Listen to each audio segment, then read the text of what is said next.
اب یہ جو ہے فَأَنبَتْنَا عَلَيْهِ شَجَرَةً مِّن يَقْطِين، تو ہم نے اس پر ایک یقطین کا درخت اگا دیا۔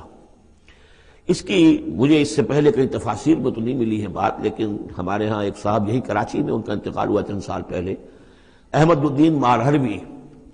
یہ محکمہ تعلیم سے متعلق تھے، اللہ تعالیٰ ان پر اپنی رحمت نازل فرمائے، بہت نیک آدمی تھے، میثاق کے بڑے پرانے خریداروں میں سے تھے۔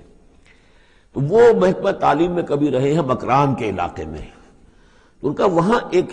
بیل ہوتی ہے، اگین کہتے ہیں، اگین، یہ یعنی بلوچوں کے ہاں، مکرانیوں کے ہاں اس کا نام اگین ہے، اور وہ بیل ایسی ہے کہ جس کے پتے بڑے بڑے ہوتے ہیں اور وہ زمین میں پھیلتی جاتی ہے، اور اس کی اندر کچھ ایسا انسیکٹیسائیڈ ہے، کوئی ایسی چیز ہے، ریپیلنٹ ہے کہ کوئی جو ہے حشرات الارض اس کے قریب نہیں آتے۔ تو اللہ تعالیٰ نے وہ اگین کا درخت جو ہے، اچھا یقطین جو ہے، اب وہ قاف گاف بنتا ہے، وہ تو آپ کو معلوم ہے پورے سعودی عرب میں بھی قاف جو ہے قم کو وہ گم ہی کہتے ہیں،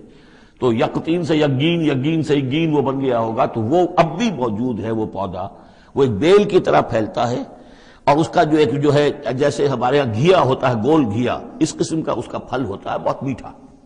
وہ اس میں لگتا ہے۔ تو اللہ تعالیٰ نے ان کے لیے گویا کہ انتظام کر دیا کہ یہ یہاں پڑے ہیں تو ان کے زخم وغیرہ ٹھیک ہوں، کھال صحیح ہو، لہذا ان کے اوپر کوئی جو ہے حشرات الارض ان کے اوپر حملہ آور نہ ہو جائیں، کوئی بیکٹیریا نہ آ جائیں، تو وہ چیز ریپیلنٹ جو ہے وہ اس کے اندر موجود تھی اگین کے اندر۔ وَأَنبَتْنَا عَلَيْهِ شَجَرَةً مِّن يَقْطِين، ہم نے یقطین کی ایک بیل اس کے اوپر اگا دی، اب اس کا سایہ بھی ہو گیا، دھوپ سے بھی بچت ہو گئی، اور وہاں پڑے پڑے ہی وہ جو پھل جو ہوگا اس کا، کہ جو اس کے اندر مٹھاس بھی تھی اور غذا بھی دے رہی ہے، تو وہاں سے ان کو وہ پھل بھی اللہ نے دے دیا۔